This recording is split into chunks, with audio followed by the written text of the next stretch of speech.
Welcome to ProjectME, the podcast. I'm your host, Tiffany Carter, the founder of ProjectME, multimillionaire entrepreneur, former TV newscaster, money-making expert, female empowerment speaker, and self-proclaimed office supply addict. My mission is to take the mystery out of making big money. Every week on ProjectME, the podcast, I'll share success tips, strategies, and stories from other entrepreneurs, experts, and millionaires, showing you exactly how you can achieve your most exceptional life. Now let's get to it.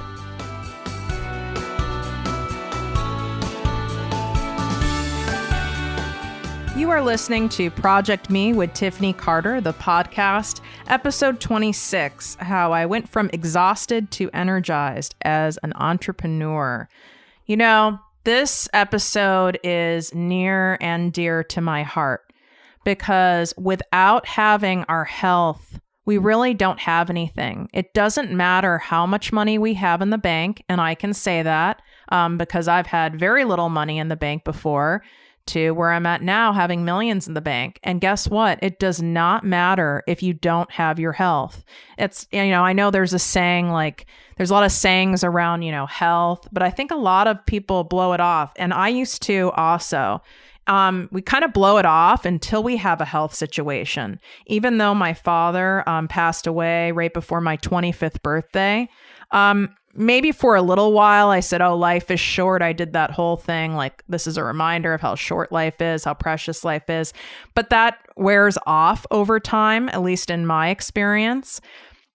And until I had a major health crisis of my own, I didn't put enough value on my health. I put myself literally on like the back burner of the stove. And what was up front was everyone else and everything else. Because, I wasn't dying and I seemed fine, right? And I know there's a lot of you that can relate to this, especially, when you're an entrepreneur and you also have kids, or you're a single parent and you're an entrepreneur. We do a lot. And even when I was an employee, it didn't really matter. It was just part of my personality, that hard driving, high achieving personality. And that mixed with that like deeply compassionate side to want to help people and be there for people. And I didn't know the word no. I mean, it really wasn't in my vocabulary.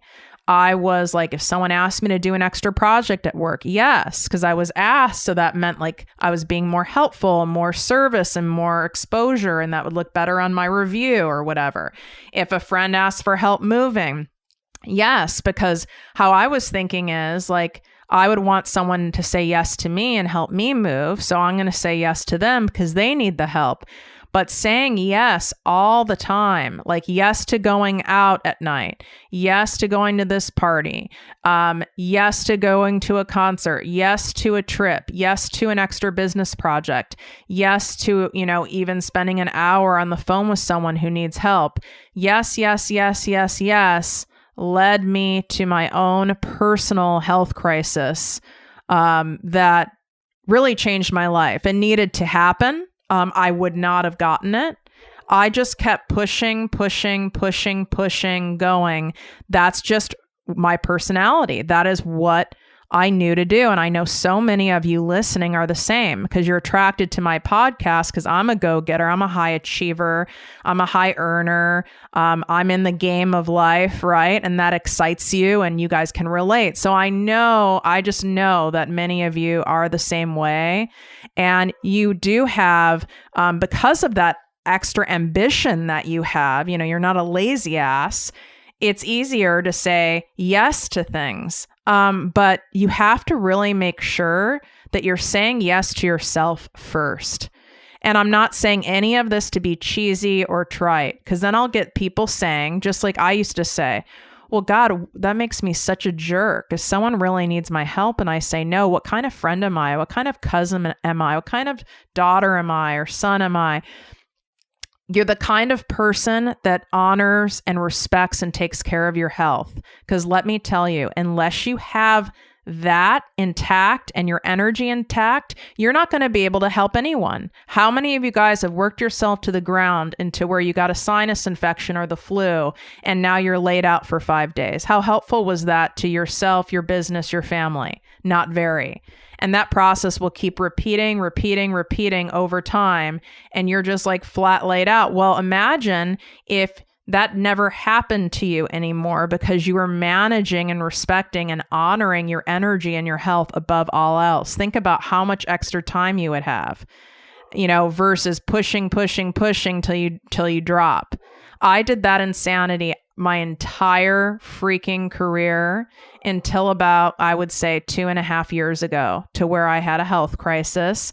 I don't think the details are super important, but what happened to me is my system stopped producing cortisol, which is our stress hormone. But you need cortisol to live. I mean, literally, you have to have that hormone to live. It's our internal cup of coffee. It's what wakes us up in the morning.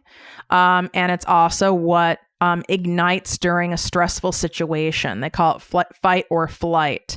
So your heart starts pounding, you start, sweating maybe, your throat gets a little dry. That's like cortisol and adrenaline going through there. And because of living such a fast-paced, workaholic, freaking exercising way too much, doing all the things all the time, saying yes all the time, and only stopping when I got sick, like the flu, a sinus infection, or something like that, or when I had surgery. Those are the only times I stopped, and my system was pumping so much cortisol all the time that it taught my system, hey, we don't need to produce this anymore. There's too much here.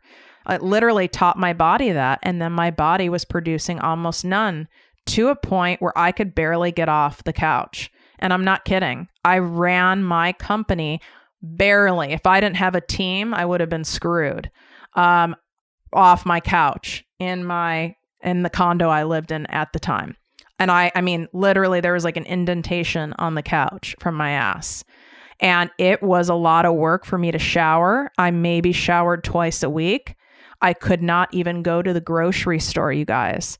It was very humbling. I had to ask for a lot of help, which was something I needed to learn.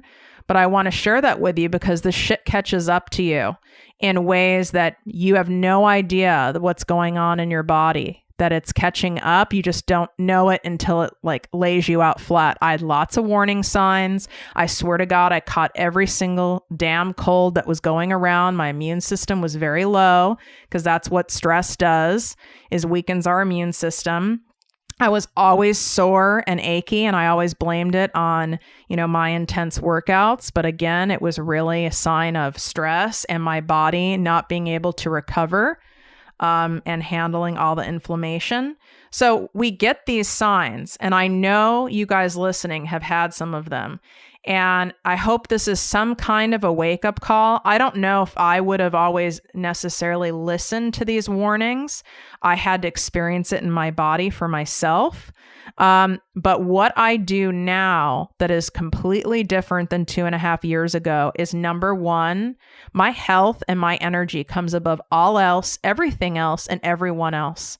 And it is not selfish. In fact, it's selfish not to. Because if you are not protecting and honoring that energy and health within yourself, you're going to be useless to everyone around you, your kids, your family, your business, your employees, friends. You'll have no quality of life. So it is actually selfish not to do this. I always had it backwards. I thought what I wanted to achieve in life had to come first. Therefore, when I woke up in the morning, the first thing I did was business, because I wanted to keep growing my business and achieve that level of wealth so I could have amazing financial freedom and donate to the charities that I'm so passionate about. So it was business. I thought what I wanted had to start my day.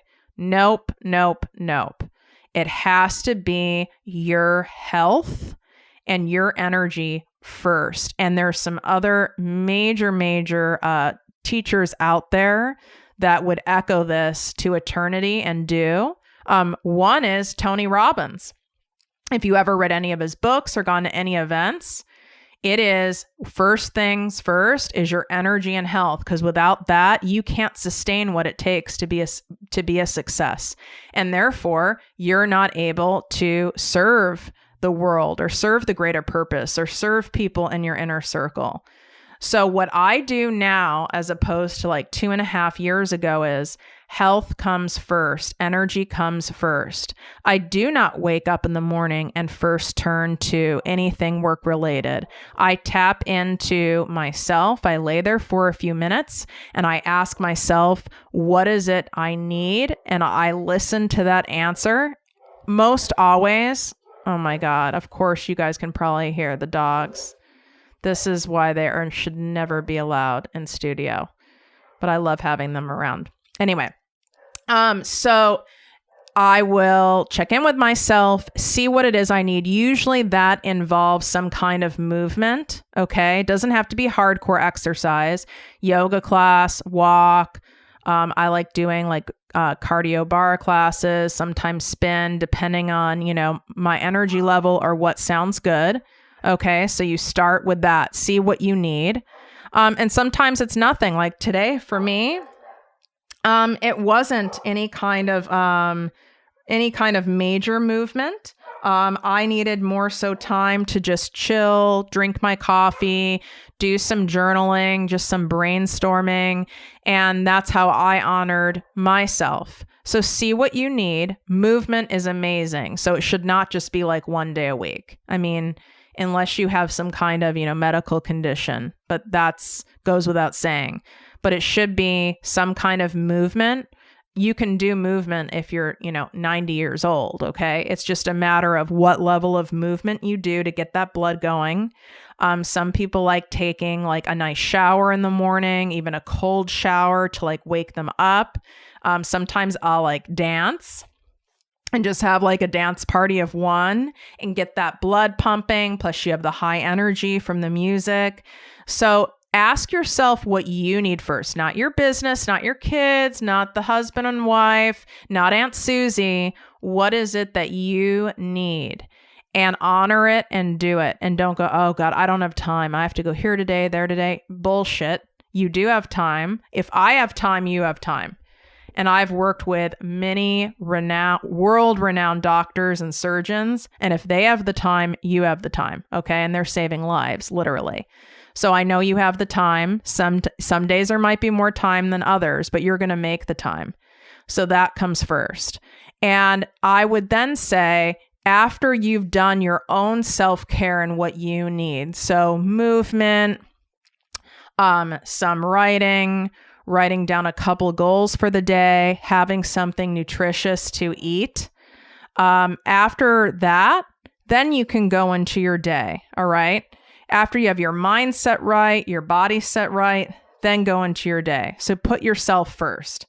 The second thing I do differently is my favorite word, and I'm not joking, my favorite word is no. Maybe that word will change, but it will still be in my top 3. No, no, no, no, no. Get comfortable saying no. No is a complete sentence, by the way. No. So I say no way more than I say yes. And I know you'll hear, motivational speakers, not all of them, but you'll hear a lot of motivational speakers saying, oh, you have to say yes to get in the game.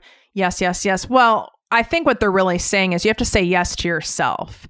So you say yes to yourself and your health first, then yes to your wealth, so to speak, second, or whatever priority that is for you. Maybe it's yes to your, your family and your kids second, yes to your wealth third, but it's always yes to your health and energy first.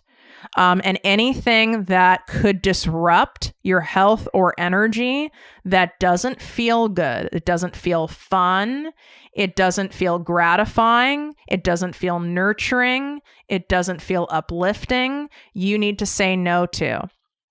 I recently committed to an event, and on the day of, my energy was so low. I didn't sleep well the night before. something was telling me like, you're pushing, you're doing too many events, you're doing too much. And it's not like I had a contract sign. I just, committed by like buying a ticket, and the ticket went to charity. Okay. And I really had to really work through it, because it was for a charity I really wanted to support and I wanted to show up, but I caught myself. I did not go, and I ended up donating, because I wanted to. And I would have probably spent the money there on like a couple glasses of wine anyway. I donated additional money to the charity, and I respectfully told my contact there that, something came up, and please send me, future events, keep me posted of future events. And I did a donation. Had to honor myself first. And I'm so glad I made that decision. I wouldn't have done that before. Then I would have run myself ragged, got there, been exhausted, been resentful that I even went. And typically when we do that, then something else happens. Like we get stuck in traffic, and what was supposed to be like a 2.5 hour thing becomes a 5.5 hour thing. Now we're furious with ourselves that we went, and it causes a whole shitstorm. So I said no to that. But I'll say no, for example, if a client isn't a good fit. I say no, not just for myself, but I say no to honor the other person. And it's not that client maybe is a bad person. It's just maybe not a good personality fit, a good business fit. There's just a vibe that's off, or they're not ready for a high level coach. They maybe need someone on a much more entry level basis. And I say no to that. I'll say no when very dear friends ask me to go to lunch or dinner. If I don't have it in me, even though I love the person, I say no. I'm not nasty about it. I just say no, I'm not able to do that.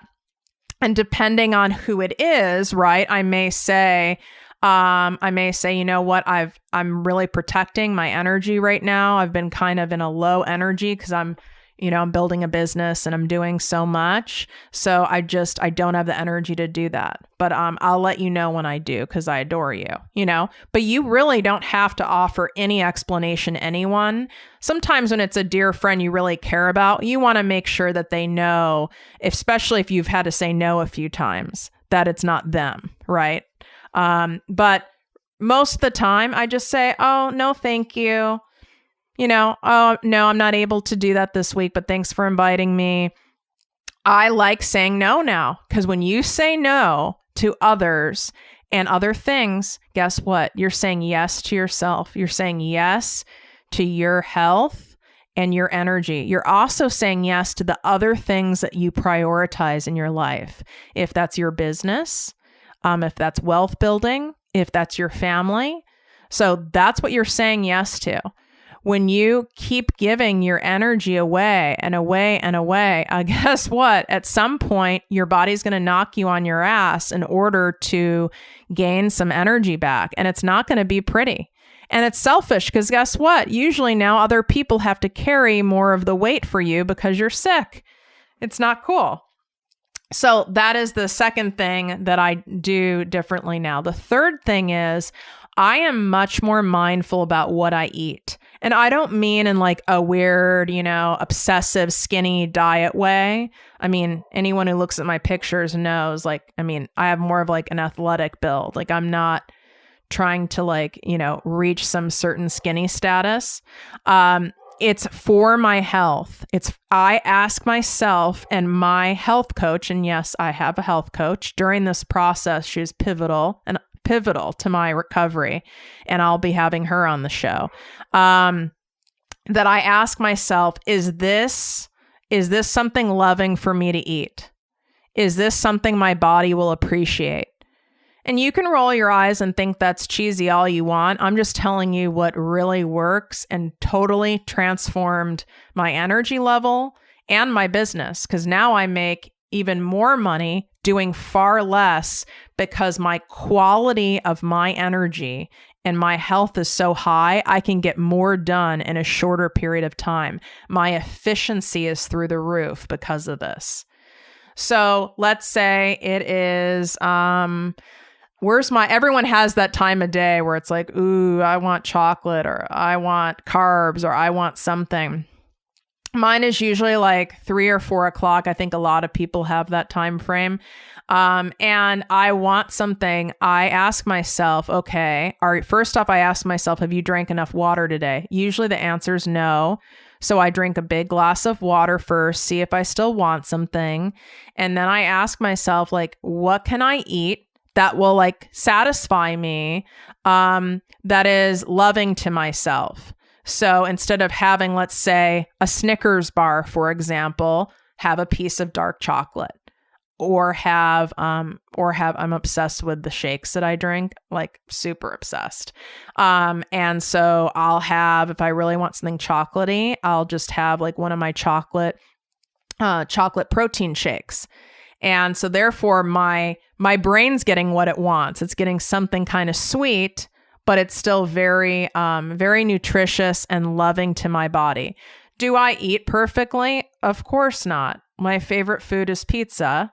But my second favorite food, salad, if that matters. And I do also enjoy having wine, etc.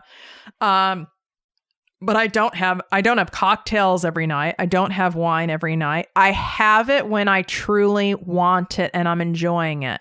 Not like, oh, I've had such a long day, I'm going to pour a glass of wine. I still ask myself, is this something loving and nutritious? And you can ask yourself that even about like having fries. Like, is this, something I want? And you're wanting it for the right reasons. Like, yeah, it sounds really tasty and, I really want it. That's okay too, as long as you know where it's coming from. So the other component too, in terms of what I'm eating, is I am very, very, very diligent about reading food labels and having any excess sugar. I have dropped the amount of sugar in my diet dramatically, and that has made wonders for me for a million reasons. There go the dogs again. For a million reasons. So I always look how many grams of sugar. I'm forgetting off the top of my head the exact amount that's recommended per day. It's something really low. It's like 30 grams of sugar per day is like the max allotment or something like that.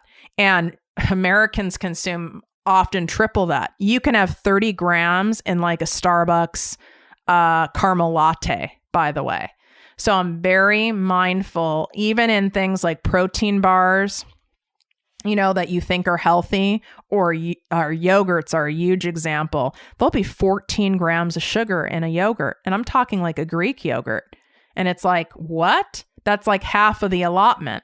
So I don't eat it. It's not worth it to me. Now, do I have sweet things sometimes? Sure, but I make sure it's worth it. And I wasn't eating all that sugar all day. And now my system craves it less, and I have sustained energy. I don't have all these high fluctuations. Because what I used to do is my energy would drop because I was running myself ragged. And when our energy is low, what we typically grab and we gravitate towards is sugar, or because it's a source of immediate energy. So we go for sugar, or we go for a carb that turns into sugar. And all that does is it gives us a temporary bump, and then we crash within an hour or less after that. It doesn't last very long. So I hope some of those tips made you guys think. And maybe for some of you, it's a wake-up call. I would say if you were to take away one key thing from this episode, is make no your favorite word. You're not an asshole. You're not an uncaring person. And you're going to have some people in your life who are so used to you saying yes all the time that when you start saying no, no matter how nice you say it, they're not going to like it.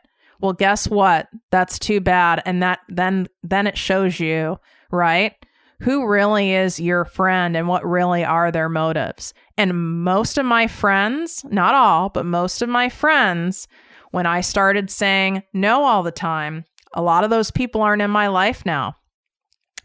They were in my life because of what I could do for them, not just Tiffany being me. Not just for me, just being my caring, funny, sassy self. They were in my life for all of my yeses. And that's okay. It was sad, but that's okay. They needed to be weeded out. And now when I say no to people, those people are very respectful of it. And in return, I want people to feel comfortable saying no to me. I might be disappointed because I wanted to see someone for dinner, or I wanted them to attend an event with me or something like that. But I would rather them honor themselves than to put themselves out and do something for me that they really didn't truly want to, or that wasn't really in best alignment for their health and energy. I mean, if you really care about someone, that's what you want. So practice saying no, say no, and just know you're going to have some pushback from people that you've taught that you're the yes person. And you know what? Saying yes all the time, it doesn't get you ahead. It gets you into an early grave. And that might sound very harsh, but it's the truth. It doesn't get you anywhere. So what do you want on your tombstone? Oh, here lies Sally. She said yes all the time and died 20 years sooner than she should have. It's like, no. Wouldn't you rather have that sustained energy where you can not be crabby to your spouse or your significant other, or snappy at your children, or have that foggy, cloudy brain? Wouldn't you rather have clarity and be more fun-loving and free with people in your life? I think they would much prefer that. But in order to do that, you have to say no, and you have to put your energy and your health first. So as always, you guys, wishing you great health, wealth, and worth. Talk to you soon. If you enjoyed this podcast, please write a 5-star review on iTunes. Not only will this make me super happy, but it will allow more listeners to find our special show. Simply help me help others.